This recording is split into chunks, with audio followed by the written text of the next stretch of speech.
Kathleen Kenda, hereinafter referred to as the artist's wife, shall be entitled to limousine service, five-star hotels, first-class air, on and on, at her discretion if she wishes to travel with the artist.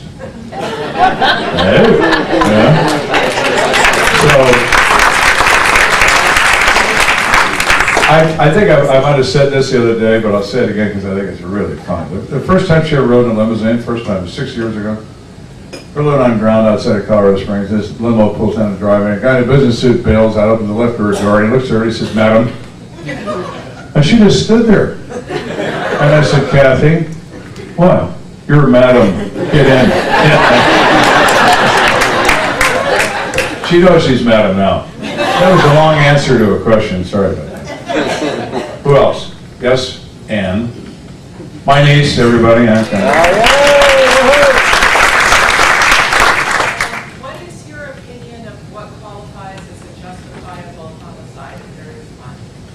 Well, a homicide has about, the homicide laws, irrespective of the state, has page after page after page of circumstances, of extenuating circumstances. Self-defense is the most common use of a justifiable homicide. In Colorado, if you are defending yourself from what you believe is the threat of serious bodily injury or death, and you respond by means of deadly force, killing this person, fine, justifiable homicide. What people don't understand is, you may also do that in defense of a third person that's not even known to you. That's also a justifiable homicide. The difference is, convince 12 of your peers, a jury, that you acted reasonably in the circumstances in which you found yourself. Now here's the best example is this. You're in bed at night, the window goes up, a leg comes in the bedroom in the dark, and you announce, "Oh my God, get out of my house!" And he does. He shrieks and turns around and runs. You shoot him in the back. Oh, second-degree murder, you know. He is no longer a threat. He's running away. Defense of property is no defense to murder, okay? But the same scenario, the leg comes in the window, you announce your presence, you demand his exit, he says nothing. He advances towards you in the dark. You don't know if he's armed, you don't know his intent, but look at the circumstances. You light him up, okay? And we will come and throw him in a body bag. Now we don't do windows, you gotta do your own blood thing, you know, but we'll take all human remains and leave. Example, I had a murder case, a young woman, 19-year-old girl, she got a baby, okay?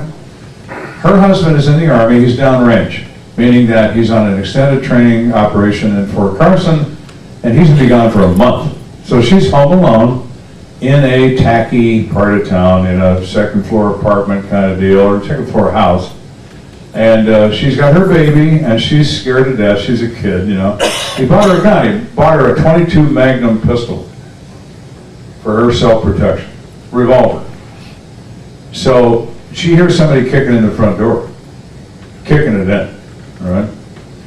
She comes to the top of the stairs, turns the lights on, has her baby in her arm, and has a gun in her hand, and points the gun at this guy and says, "Get out of my house." He laughs at her and advances up the stairs. Now this woman has never fired that gun in her life. She turns her head away with this shaking pistol and pulls the trigger and puts one right through his heart. The guy's dead before he hits the staircase. Fish-eyed. His eyes are still open. You know? We get there, she's mortified, she's in tears, "I'm going to go to jail." "No, ma'am, you're not going to go to jail. No. We're going to take him with us and wish you a pleasant evening." You know what I mean? It's over. It's over. Forced entry, perfect stranger, bye.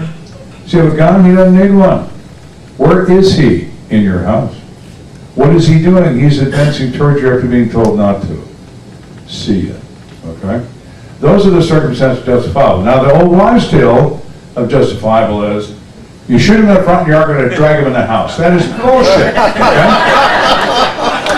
The location of where this occurs means nothing. If you're on a city bus, a tennis court, or at the football game, and the circumstances dictate this person intends to do you serious bodily injury or death, kill him. Where he is, where you are, is meaningless. Meaningless. They use a domicile circumstance as the best example because you don't expect anybody you don't know to be in your home, okay? But if you can convince your peers, as they say, that you acted reasonably under the circumstances, you're not going to be prosecuted for anything. Most district attorneys won't even file a case. It's like baseball. Tie goes to the runner. You know what I mean? There's only one story that's yours. You know what I mean? So, okay, fine. We're done. Next. Yes, ma'am. With regard to that, I thought in New York State, you had to, before you could shoot somebody, basically have no reasonable egress to get away from them. I don't know anything about New York State law. I think that would probably be easily defended against. But that sounds kind of stupid. I mean, I agree. But New York State is you need an exit door in your bedroom, and no, you don't. You know, I think that's silly. But you know, that may be the law. I don't know. I mean, every state passes laws that are different than others. But the reality is, reasonable fear of your life, respond with deadly force. Nobody's going to say anything about that. At the end of the day, nobody's going to say anything about it. Yes, ma'am. What prompted your first letter that you received about starting a program? You have a good memory. You've asked the question I said I would answer. Well, here's what happened. Kind of crazy, really. But in the middle 90s, Diane Sawyer started a program called Turning Point. ABC News was trying to get into the 60 Minutes market. They're going to have a primetime news broadcast on Wednesday nights, 2 or 3 stories, just like 60 Minutes, you know. And it lasted 4 or 5 years, and it did pretty well, and then he finally stopped doing it. I had a murder case I was working that drew national attention because it was kind of unique, and she was interested in that murder. So I'm in my office, and I am busy. My office was the Tower of Babel. I had 15 conversations going on, 6 phones are ringing, you know, my pager's going off, the radio's squawking at me. That's what it was. To this day, I turn the radio off in the car. I don't know if the radio works in my car. Really, I turn it off, it's quiet. I like quiet. I look up, and Diane Sawyer's in my doorway with her hands in her hips with a film crew behind her. And she announces, "I'm Diane Sawyer." I said, "I knew that. What do you want?" I don't like the press, and I don't make any phones about it. But anyway, I have to talk to you about this. Guy says, "So I'll tell you about Diane. I'm a busy man. You got 2 hours to talk to me right here, right now, and we're done." I can't possibly do that in 2 hours. I said, "Well, that's a shame, because now you're down to 1 hour and 59 minutes. What do you want to do?" So we did. It went on national television. Everybody saw it. Then it was so popular because I wasn't describing the specific events of a murder. I was talking about the motivations people have when they kill people. Okay? So it was a generalized kind of thing. Because I was still prosecuting this case, I couldn't talk about the guy. I mean, I could talk about murder, right? Well, they sold it to the History Channel, to A&E, to everybody, his brother, you know, because they thought it was interesting. And the guy who saw it was a producer who years and years and years before had been a TV news cameraman who filmed me those years and years and years ago. I didn't remember him, but he remembered me. Then he saw that show, that piece, the 30 minutes about murder and its motivations, and decided I was the guy. And that's what prompted the letter. You're welcome. Yes, ma'am. You said that a crime scene will speak to you, but you just have to listen. Do you think that is natural, or do you have to learn it? You have to learn that because what happens is people become emotional, they become frantic. Policemen are no different, they're humans. They show up at a homicide center who's bouncing around, you know, and they're, oh man, you know. The first thing you should do in any homicide investigation is slow it down. Slow it down. Get all these people out here, get almost the doctors out of here, the EMTs. Guy's dead, get out of here. You know. Take all your medical trash with you when you leave, you know. And get everybody, get it settled. Separate the press from the crowd, establish a press line, put the press in a specific place, preferably in another state, but you usually can't get away with that. Put the rubberneckers in a certain place, all the people that have to see the blood and have to see the body being removed, you know, put them on another line. Get all the extraneous cops out of there, so it's just there, it's just you in this place. The thing about a murder scene that always struck me, it's so quiet. You know why? Nothing's alive in there, that's why. So I would go into a crime scene and I would look at it very carefully, with my hands in my pockets and being in no hurry. And I would look at the victim, what happened to you? Why did somebody do this to you? How'd they do it? Did you fight for your life? Did you not? Why here? Is there a forced entry? Did somebody use a weapon on you and take it with them, reserved for further use? That implies they brought a weapon with them. They're here to kill you. Or was it a weapon of opportunity? If you're stabbed to death, look at the knife block in the kitchen. See anything missing? So that's probably your weapon, okay? Weapon of opportunity, emotional moment, that implies knowledge of each other, victim and perpetrator. Another thing people don't often think of in murder scenes is proprietary interest. People keep things. They do. Things that are important to them, right? And if they have a mantle, they display them on the mantle. If they don't have a mantle, they put them in a china hutch, but they have something. There are prize items, a picture of their grandma, a baseball signed by Mickey Mantle, whatever, it's in somewhere. It's somewhere in the display in this house. Look at that display. See anything missing? See a dust ring and nothing there? Find a friend. What was there? What was where there, that thing? What was right there? A lot of times they remember. That means proprietary interest. Could mean somebody else comes in there and says, that's mine. Why do you have it? That belongs to me. I'm going to kill you and I'm going to take it back. Proprietary interest. So all kinds of things can be learned by doing nothing except being observant. There's no reason to be in a hurry. We can't undo this. It's already done. You've got to find out who. And the victim can help you with that. Yes, sir. Did you ever have any motives for murder that involved white-collar crime? Oh, yeah. Yes, yes. Oh, sure, sure. We had one in particular comes to mind. There's been several, but one in particular where two individuals form a company. It's quite successful, and they make a lot of money. I mean, a lot of money.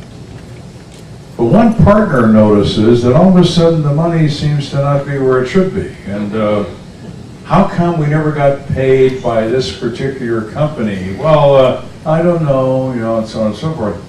And he realizes his partner's stealing the money in significant amounts. He confronts him about this, and they get in an argument and he kills him. The thief kills the accuser, okay? And then he goes to the police department and reports him as a missing person because he dumped him, you know. And we go find him. And the motivation is money. Money, sex, and revenge drive almost every violent crime, or some combination thereof. In some level of depravity involving sex, some issue about money, or theft of money, non-payment of money, whatever, or just simple revenge. I hate you for the following list of reasons, which I brought with me so you can read the list before I shoot you to death, you son of a bitch. You know what I mean? That sort of thing. You see that too. where people are just so happy to do this. They're just thrilled. They've thought about this for 10 years, and today's the day. They're going to take you out, for all these various crimes you've committed in their minds. So you see all that, but you do see partnerships in business.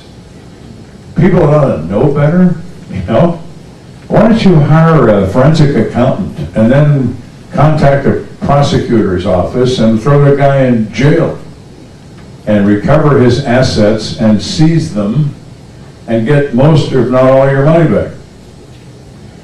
All right? Now let's kill him. Well, that's a great idea. I'm going to kill my wife. Okay, why don't you call a divorce attorney? You know what I mean? You make a phone call, you drink coffee in his office, very pleasant. You don't get dirty, you don't have any of that. No, emotion overcomes judgment. That's what gets people killed, always. Who else? Yes, ma'am. Have you ever worked a crime scene where you struggled with what you see? Oh, yeah, all of them. There's a movie, a Bruce Willis movie. He played a psychiatrist, a little kid as a patient, and the point of the movie is some science fiction deal.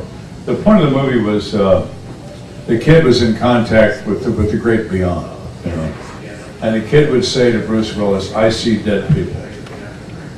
Well, I really do, except mine are real and they're still dead. I haven't slept ever. I don't sleep. I sleep a couple hours a night. I have recurring dreams. I have a panel of my victims sitting around a table. Why didn't you solve my case? Oh, God. Yeah, it never stops. It's a price you pay for the work. Was it worth it? Yeah, it was. I put people in a cage who need to be in that. Some of whom, not all, but some of whom would still be killing people if I didn't lock them up. So you've got to pay for that somehow, some way. I did so emotionally. It is horrible, all right? And it really is. And nothing can prepare you for it, and nothing can present it as it is. Not the movies, not the supposed special effects. Nope, ain't the same. Ain't the same, all right? Not even close. Yes, ma'am. How do you determine which case that you would like to have reviewed? I don't determine it. Investigation Discovery does. In Colorado, they have an open records law, meaning that homicide reports are public record once all appeals are exhausted. There's no more courtroom jury issues, so it's not public record. So anybody, you walk into the police department in Colorado Springs and say, my neighbor Frank was murdered. And I've always been curious about that case. I'd like to buy a copy of it. Absolutely. Can I do that? Mm-hmm. And how much is it? It's $1 a page. And how many pages are there? 3,000. Never mind, Frank's dead anyway, right? But if you're a television network, you buy them 60 at a time. Then they look at them, and they decide what they like for the story, the Hollywood story, the 5 acts, they have a thing they do. And then they call me. What about this one? No. What about this one? No, let's not do that. So I have a say-so, but I don't do selection. I ultimately do, but not initially. Yes, sir. There's a female reporter that we see on nearly every episode. Ann Urban? Yes. How did she come about getting over there? Ann Urban is truly a journalist. Annie's good people. You tell Annie something off the record. We all call her Annie, but her name is Annie. You tell Annie something off the record, it stays off the record. She's really, really sharp, and she would have been major network had it not been for her husband. Her husband, she was on the evening news in St. Louis. She was the anchor in St. Louis. I mean, her next step was like ABC, CBS, something like that. He wanted to mountain climb and be a lawyer. So they moved to Colorado, and he went mountain climbing, and he went to law school. Now, she knew that was career suicide, but she loved her husband. So she is really, really sharp. And my wife and her are good friends, and still are. And so I said, hey, you want to be on TV? She did TV for a living, so she knows how to do that, you know, but she's a lot of fun to be around, she's smart as hell, and that's why she's on there. Senator Mann the same way, another one of a journalist. There are journalists, I mean, the press isn't all bad. Some of them are, like anything else. A lot of them, unfortunately, not particular business, but then there are journalists, people who actually look into something, make a decision about something being nonsense. No, we're not going to say that because we don't know that's true, and so on and so forth. And other people don't care what they say. Whatever anybody tells them, they repeat. I've decided I'm going to start a fake news site. And my first story is going to be B-52 found crashed on the moon, Elvis's body inside. You know what I mean? And we can see how many major networks talk about how that B-52 get in the moon. Well, I know that. You know. By the way, Ann Irvin expressed an interest in coming on this cruise. It didn't quite work out this time, but we're hoping to get her on the third cruise. In Colorado, at the sentencing phase, Mhm. the families of the victim get to make a statement. They do. And does the person who committed the murder get to make a plea or request or Sure. to speak? Yes, his family can speak as well, generally for a request for mercy. The victim's family generally would like a request for the various methods by which he could be killed in a courtroom in their presence. You know what I mean? There's no middle of the road with that, but yeah, they do. That is what is permitted and required, really, in a pre-sentence investigation report, is all that information, who's who is coming to court. They say it, they put that in the report.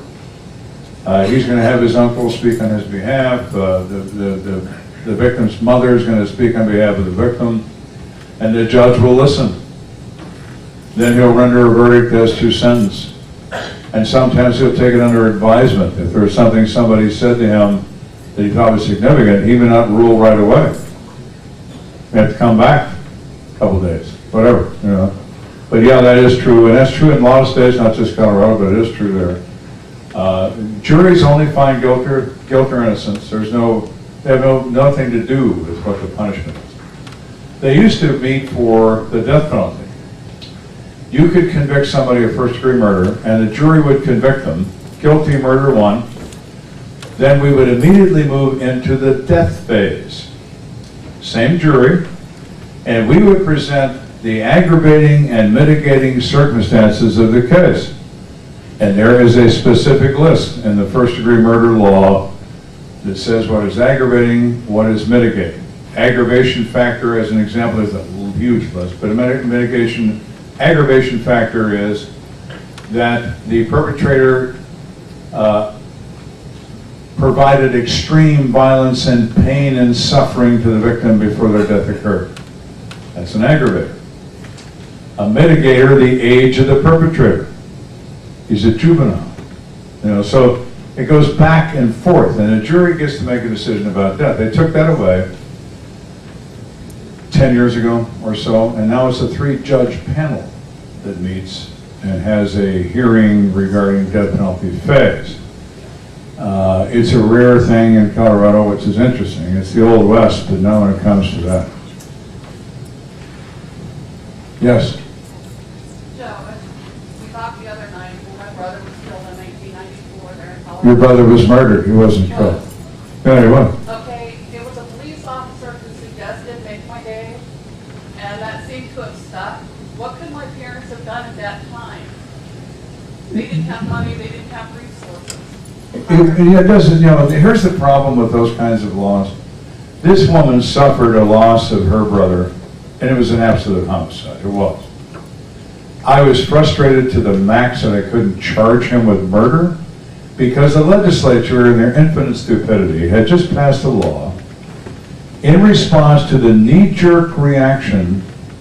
The public gets all wound around the axle about, I've got to have a gun in my house, I've got to have a grenade, I have to protect my domicile, that my home is my kingdom, and all this business.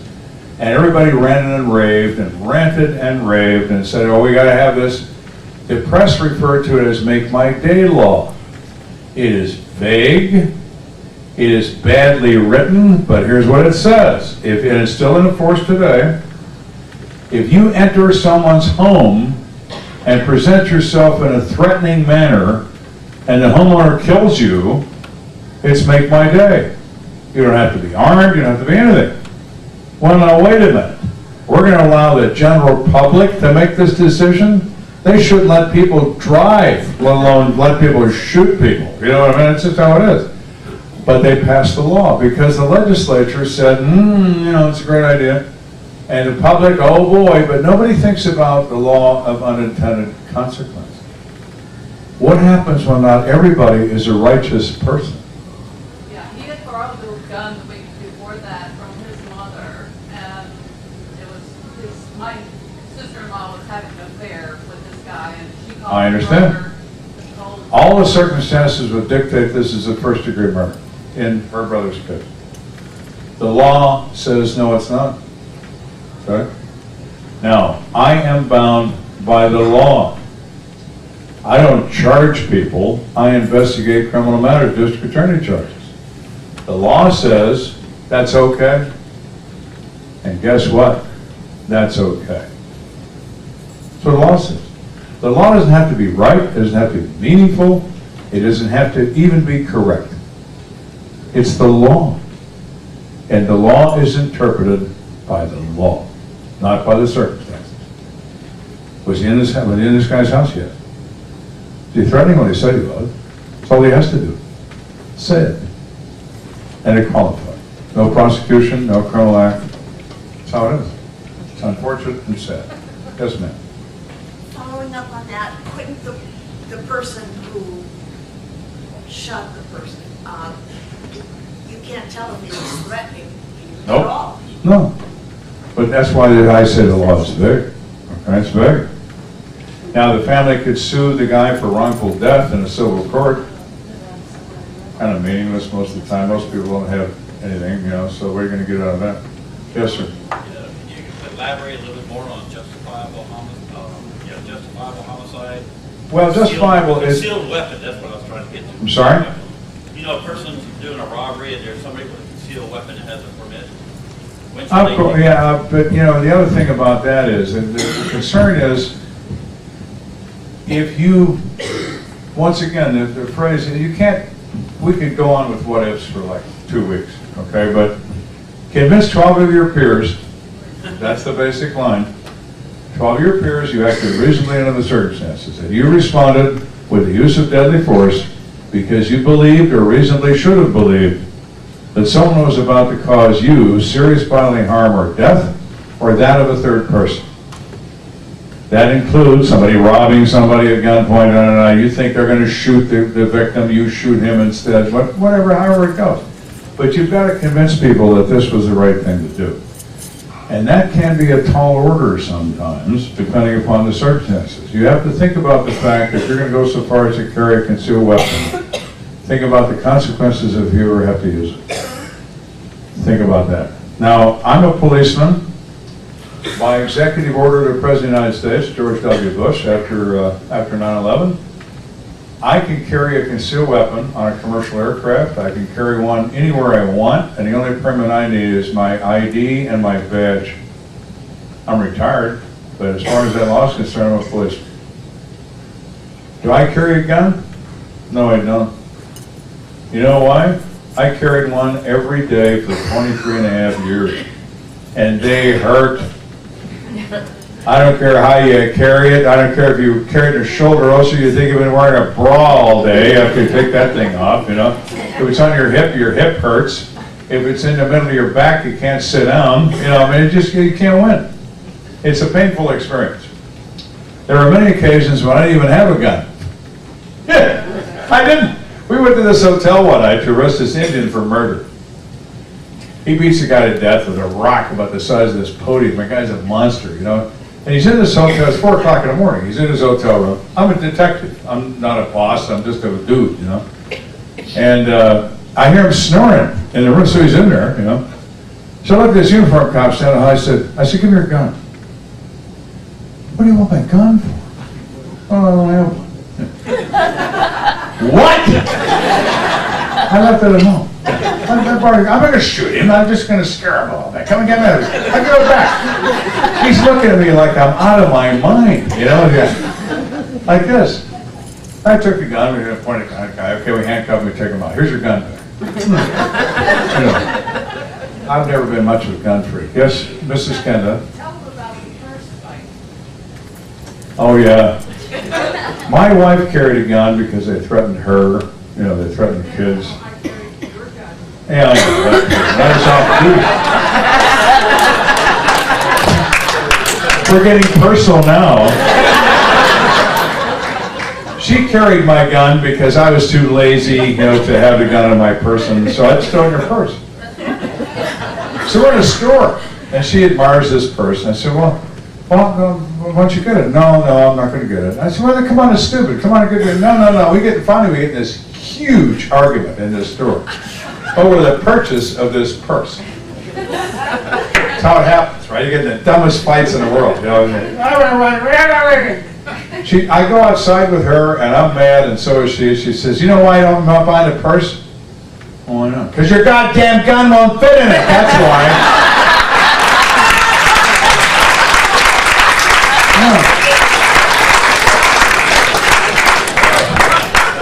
Yeah. Well, all right then. But oh yeah, I'm afraid I'm not much of a gun guy, you know, I mean, I have them, I still have them, but I'm not I don't carry, I mean, I just don't. So, I don't know, it's called situational awareness too. I mean, pay attention to your surroundings. I'll tell you a story about that, about reality, okay? Years ago, they opened the Citadel Mall in Colorado Springs. At the time, it was the whoop-de-doo, you know, store, AD&F and all the anchor stores, and that was when malls were a big deal back in the 80s. Lots of stores, ooh, you know, everybody's in there, and everybody's in there. 50,000 car parking lot. This place is humongous, all right? And it's holiday time, so everybody's in there shopping. They got their kids and their bags and they're dragging stuff, you know. We are there because LAPD calls and says they have a shooter from a gang in East LA that they want for 3 counts of first-degree murder. He is a certified bad guy, okay? Convict, killer. He's running, he knows they're looking. He's got a sister who's a taxpayer. She's not connected to him other than by blood. She works at the Citadel Mall. So we're thinking maybe he's going to make contact with her. So we start surveillance. Now, we're the guys in the clean sneakers. I mean, we're obviously the cops, right? But anyway, we're plain clothes, nobody's paying attention to it. And he shows. He goes into the shop, he talks to his sister. His sister points at the door, get out of here. She has no use for him. He comes out the door, he sees one of my guys, and we're burned. Burned means he's identified the police, okay? He pulls a gun. He has a gun in his right hand, he's holding it by his leg, and he's walking backwards away from this cop. 6 of us come out of the woodwork, I'm in the lead. I have a gun in my left hand, by my leg. Everybody else has a gun. He's walking backwards, we're walking toward him. We were moving through a crowd of hundreds of women and little kids. The women are saying, excuse me, pardon me. There are 7 people with guns that are going to start shooting here in a microsecond, and you dumbass, are dragging your little kid and your bag through here because you have no clue what's happening around you. That's the stuff that'll get you killed. We're walking out of this crowd, and he's not picking a gun up, but I've already decided if he picks a gun up, I'm going to shoot him. I'm going to shoot him in the middle of this crowd. And if somebody gets hit, they're going to be collateral damage. Because I'm going to go home tonight. I'm going to go home. He backs down a service corridor, thinking it's an exit, and it's marked as an exit, but they're doing tile work, because the place is new. So it's all blocked off. There's guys with stacks of tiles, and he can't even get to the door. So I come around the corner, I look at him, he's still got the gun pointed down. And I said, you want to die today? because that's what's going to happen. He puts the gun down. We arrest him. What's going on with that crowd? What are they doing? They're doing what everybody does. I'm the most important thing in this building, and I'm going to do whatever I like. Everyone knows who I am, and they'll stay away from me and my children and all my possessions because I'm busy. I'm doing something. Well, so are other people, and not all of it's good. Remember that when you're out wandering around. I used to tell my detectives every day, when they'd go out in the morning, after morning briefing, I would say, hey, boys and girls, remember, the humans are out. Don't worry about the animals, they'll stay away from you, not the humans. Yes? Often when you're interrogating somebody, how can you tell if you've got the guy or gal who did it? I mean, is it obvious on some people or? Well, it's a combination of experience and knowledge of humans and how they talk, how they look at you. How is he sitting in this room? Is he sitting on the edge of his chair? Is he facing the door? Is he balanced where he's sitting? Is he tapping a foot? Everything says he wants out. His body says, I want out of here. I'm ready to stand up and walk. I'm in position. I'm ready to get up and walk out of here. Watch his eyes. His eyes are the windows to the soul. Okay? I had a guy once in a murder case who had his uncle was his semi-representative. His uncle was some goof who thought he was a lawyer, which he wasn't. He was a business guy. So he's in there with his nephew to protect him from the police, while we advise him of his rights and talk to him. And it's silly, but anyway, that's what he's doing. He's apparently expects me to drop dead because he's the vice president of the Prudential Insurance Company, the uncle. And he said that to me, and I said, well, congratulations, he just kind of looked at me. So the nephew's sitting there, and I said, I'm not certain if you are or are not a suspect in the murder of your wife, but I think you could be. And based on that, I want to advise you of your rights before this discussion goes any further. The uncle goes off. You son of a bitch, how could you accuse my nephew? He's just lost his wife, the mother of his children. Come on, let's go. And he grabs him by the arm, and I looked at the nephew and I said, do you mean you would leave at the risk of your wife's murderer going free? No, I can't do that, can I? And he feels calm. And the uncle, well, no, we don't. Why don't you sit down? So I advise him, he waves. We're friendly, I'm very friendly. Well, we're gonna talk about this, talk about that. What do you do? I like to be married. How'd you meet? Where'd you meet? A couple hours. There's a girl involved in this also. And at just the right moment, when he's totally relaxed, I want him off balance again. I said, do you know a girl by this name? His eye pupils went to pinpoints. I touched a nerve. Okay? Do you know this girl? And he says, no, I don't know her.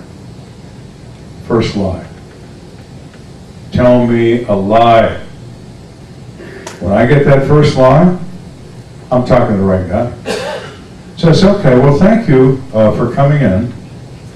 And sir, thank you for allowing me to speak to your nephew. And I wish you all the success in your business career. And I'm just being very gracious, Well, and the uncle's kind of like looking around, and even the nephew's kind of looking around now. And I said, the uncle says, well, can we go? Oh, absolutely. Let me take you to the elevator. It's a little confusing in here, it's kind of a rat maze, so let me walk you to the elevator. And they're both looking at me like, so we go to the elevator. I press the down button.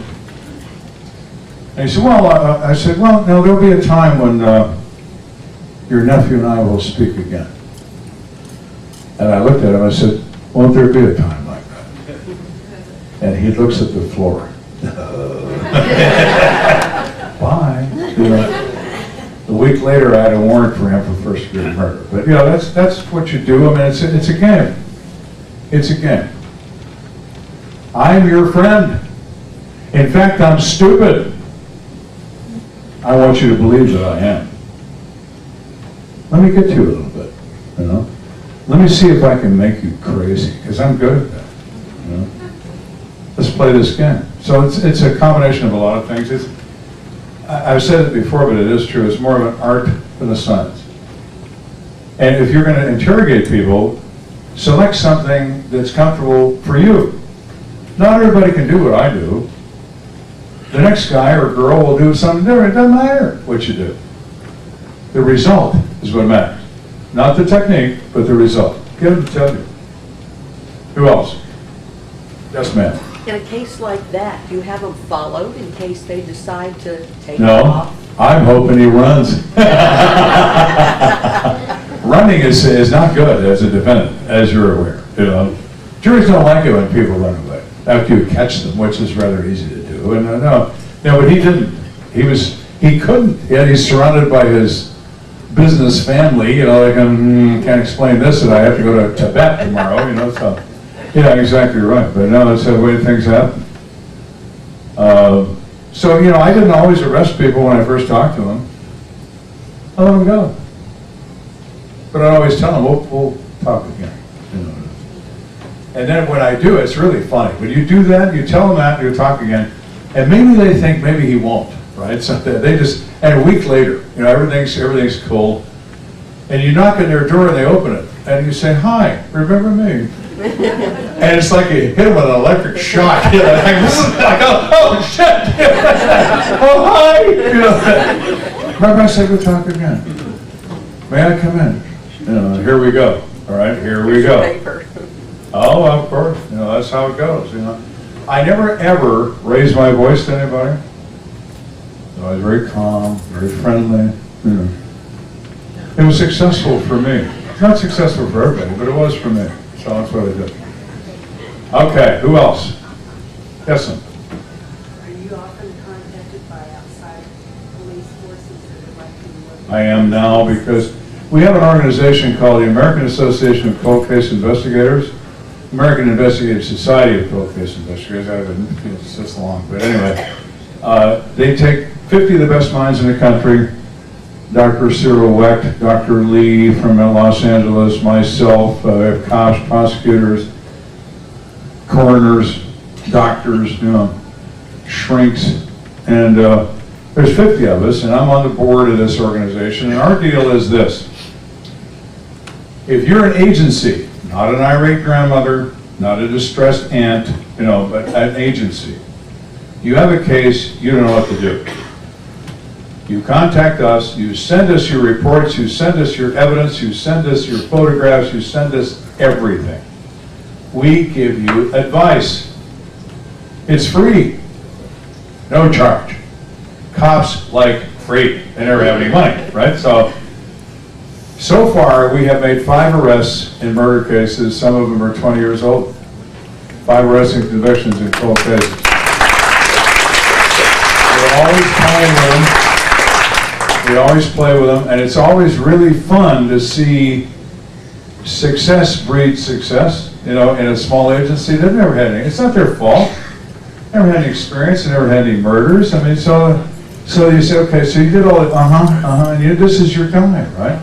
Well, we think probably he is, but he's politically connected, and he said, okay, here, okay, all right.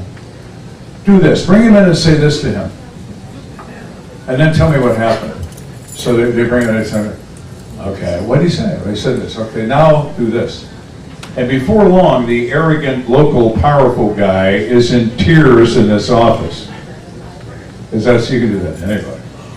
So, and they get so excited. You know, boy, that really worked. Yeah, well, no kidding. But you don't say that to them. You say, okay, now do this, do that.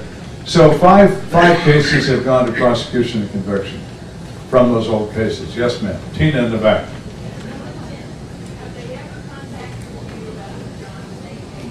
Well, they did at the time. But Tina asked me if they ever contacted me about John Benet Ramsey. Here's the sad part of that, because I think this is exceptionally sad.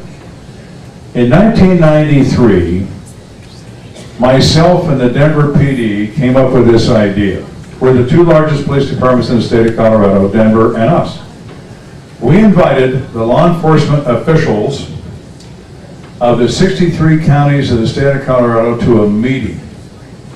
We held the meeting, federal grant money, in Vail, Colorado, knowing that show up, because Vail is a really nice place. And it was in the summertime, you know, it's beautiful there. So everybody shows.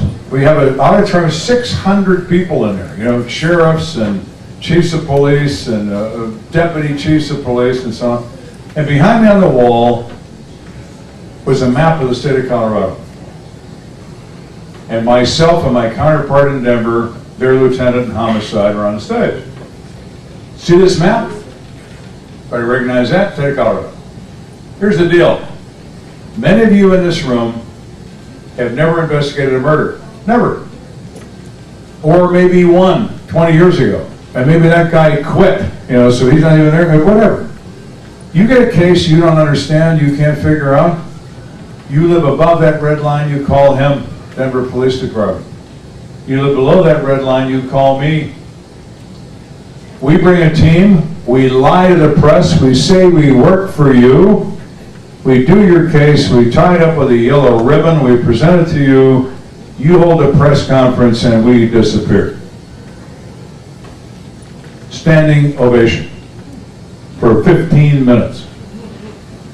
Wow. It's a great idea. But you know the problem? Egos get in the way. We don't need those guys. Oh, yes, you do. You know, it's too late for that. So anyway, 7 days into John Benet Ramsey, 7 days, the chief finally decides, 7 days too late, to call Denver PD. They hang up on him. Get away from me, man. You know. And then he calls me next. And he says, I want you to retire from the police department, and I'm going to make you chief investigations, Boulder PD. Oh, really? And we'll pay for your move, and we'll do the. And you want me to take over the Ramsey case? Well, yes. I said, can I ask you a question, Chief? I have one. What? Are the accounts of the press reasonably accurate as to what you've done so far? Oh, yeah, they're pretty accurate. That's okay. They're going to fire you within a year. And next time there's an election, you're going to have a new district attorney. And I'm not interested in you, your dead little girl, or anything else. And you should have called me a week ago, just like you didn't call Denver. Goodbye, Chief. Click. All right. 8 months later, they fired him. Next election, they dumped the DA. 20 years later, we still have, you know, the theorists and the speculation and the bullshit, and it'll never go to court, period, the end. It's contaminated, tainted evidence. It is unprosecutable even with a confession. Doesn't matter who did it, because nobody's going to ever pay for it. Period, the end. So that's it. Too bad. Sorry, you know. 20 years, oh, we're still whining about this kid. The press likes it because it's a dysfunctional family. They put the fun back in dysfunctional, you know. Most people teach a 5-year-old kid how to ride a bike. They don't dress her up like a whore and have her dance around the stage to relive her mother's youth. They don't do that, you know. So when they do it, well, then nobody likes that. Except the press sees it as a man bites dog story, okay? And then, ooh, yeah, look at this, you know. And mom's dead. Dad's remarried, lives in Atlanta, on and on. I mean, say whatever you want. Say whatever you want. You know, theories mean nothing. Prove it. Prove it. When somebody gives you a theory, no matter who it is, even a detective would come in my office with his theory. You know, I saw this all the same. You know what he does? He does what all humans do. They only tell you things that are favorable to their theory. They tend to omit things that negate half of their theory, because they don't want you to know that. You know, they're just going to talk about what sounds good to them. Not the whole story. It's a story that supports what they think. Get out of here. Come back when you can prove it. Other than that, I got better things to do. Who else? Yes, ma'am.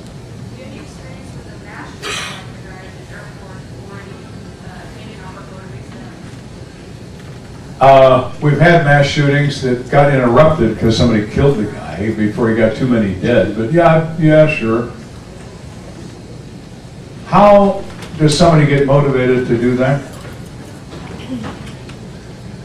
Somebody once said, the unpredictability of human behavior is widely known. I agree with that statement. The human mind is a very complicated piece of machinery. Do you believe that all persons you see in front of you are Russian agents who are heavily armed and are carrying umbrellas with Kiwari-tipped points, and they're all going to kill you unless you kill them first? There are people like that. Right? There are a lot of people like that. Mental illness is something this country and most of the world ultimately ignores. There are no treatments remaining for mentally ill people. There's no homes, there's no institutions, there's no federally funded, state-funded anything. What they do have something, but what they do is they prescribe you drugs. They level you out with some, whatever, some dope that they give you, lithium or whatever, and they level out your behavior and they release you in 2 days or 3. Well, there you go. Now you're back to normal, sort of, kind of. So get out. Next. Then you do that, and you sell your drugs on the street, and you're back to believing that everybody's a KGB agent again. The Colorado State Hospital is the only mental institution in the state of Colorado. They have 4,000 beds in a Colorado State Hospital. The population of the state of Colorado is about 6 million people. The population of Teller and El Paso counties is approaching 1 million people. It's one of the larger metro areas in the state. We are assigned 32 beds in the Colorado State Hospital. We can put 32 people in a secure mental health facility out of a population of not quite 1 million. So unless you're wrapped in a bed sheet announcing you're Moses and you're on the roof of the Antlers Hotel with a 30-06, you're not getting in one of those beds. So how do you know when the moment comes when a guy takes his suitcase into the bathroom, removes a weapon from the bag, loads it, and comes out and starts blasting? Now we're back to the original statement, situational awareness. Where is the shooting coming from? Is it directed at me? And what offers cover and not concealment? Concealment hides you, but it doesn't stop bullets. Cover stops bullets. Get a concrete pillar between you and that shooter. If you're not equipped to handle the situation, you don't have a gun? Get something between you and those rounds. If he's shooting at you. Because he's shooting at anybody. He doesn't give a shit who he shoots. He's shooting. His rubber band has broken, and he's got a gun in his hand. Bam, bitty, bam, bitty, bam. True all over the world. True here. That's not over. It's not ever going to be over. That's how things are. The world's a dangerous place. The trouble with democracy, as this country is, it's messy. Democracy is messy. You have gun laws, so what? Last time I checked, heroin was illegal. We could probably buy some of this shit from one of the crew. Right? Well, there's a law. Yeah, you're not supposed to park in, no parking, but people tend to do, don't they? It's just how it is. So if you want to change things, you hear it all the time. Oh, they should do this and they should do that and they should crush and melt all the guns and they should do, okay, so all right, now what? What's the second most common method used in a homicide? Knives. Guns are used 60% of the time. So we can eliminate 60%.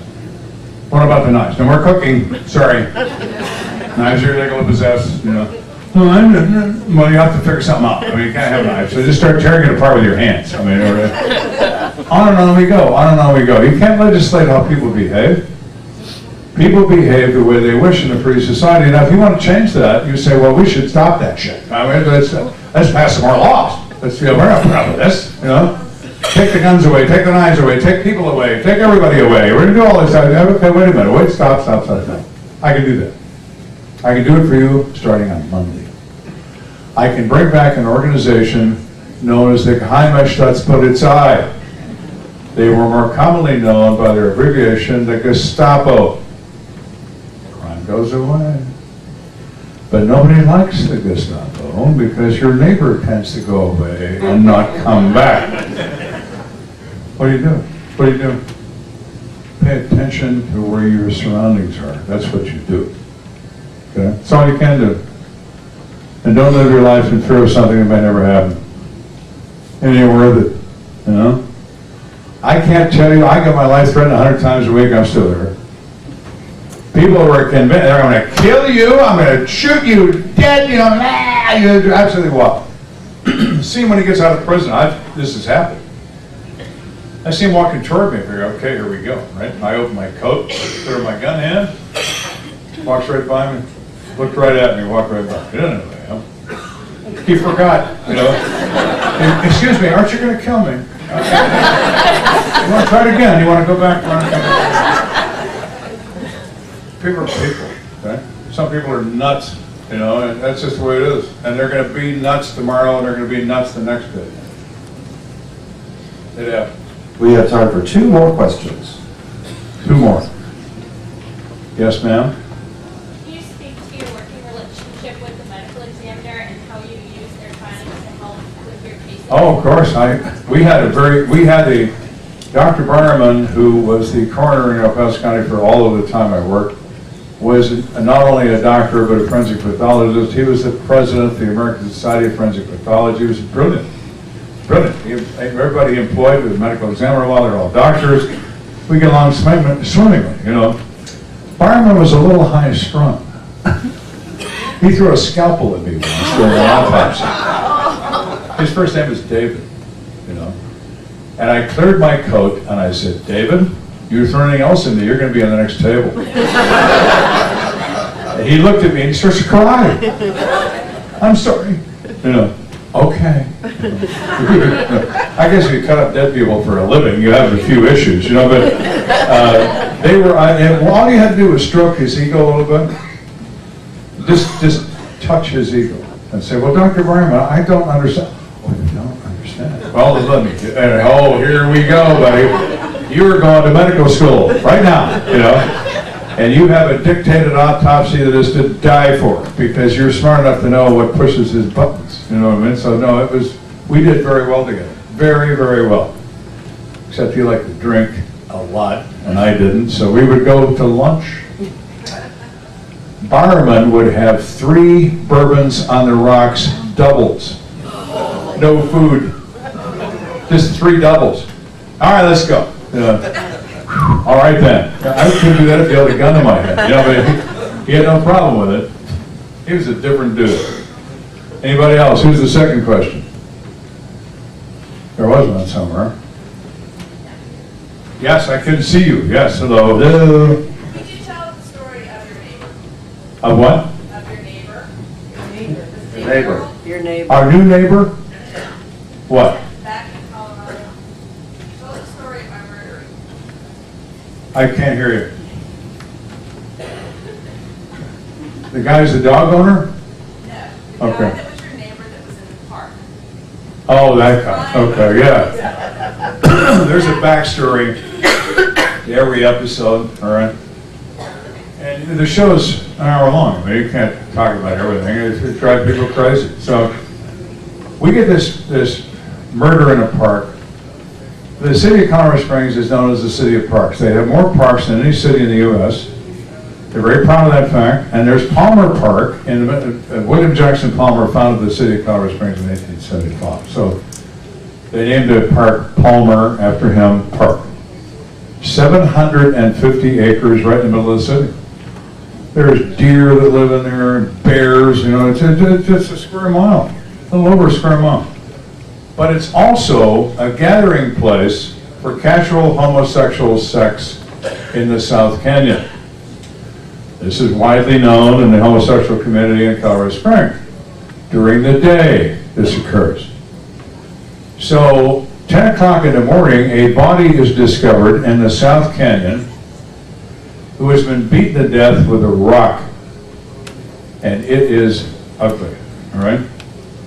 It's a fresh kill, so when the cops get there, they round up everybody in the park.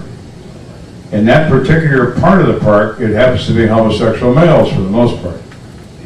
They got like 150 people and got their hands on, you know, they're stuffed in cruisers and whatever. So I get there, I'm looking at this dead guy, and no, who do we know? What do we know about him? Not much at the moment.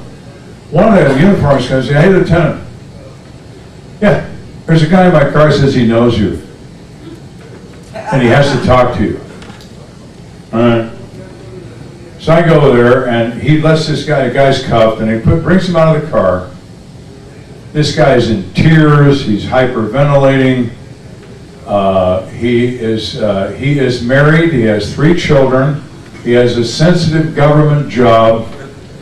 He knows his life is now over, but most importantly, he's my neighbor. Howard, what are you doing? So, and he's beside himself. I said, well, let me explain, Howard. This is a murder case. The press does not receive press copies of murder cases. Nobody's going to know you're here. I'm not going to tell your wife. I'm not going to tell the government. It's of no business of mine what you do in your spare time. I don't care if you have an affair with a German Shepherd. It doesn't mean anything to me, all right? So, but here's the thing, Howard. Turn around, slowly turn back. If you kill that guy, you'd have blood all over you, and you do not. Do you know him? Well, I've never been. Howard, don't lie to me. You're here all the time. Do you know him? Yeah. You know, what's his name? He tells me, so we got an idea of the victim. You know anything about that? No, not really. That's okay. Cut him loose. You know, uncuff him. I start to walk away, and he says, Joe! What? On my mother's life, I'll never come back here. Whatever, Howard. You know what I mean? I go back to what I'm doing. So we're back there, we're talking to everybody. We're getting nowhere fast. Nobody wants to admit they're homosexual. Nobody wants to. This is back in the day when nobody was proud to be out. You know what I mean? Anyway. 6 weeks, I'm in frustrated. The wife knows this. He's married, but the wife knows he's gay. You know, but she says, no, he's not gay. You know, he's a deacon of a church.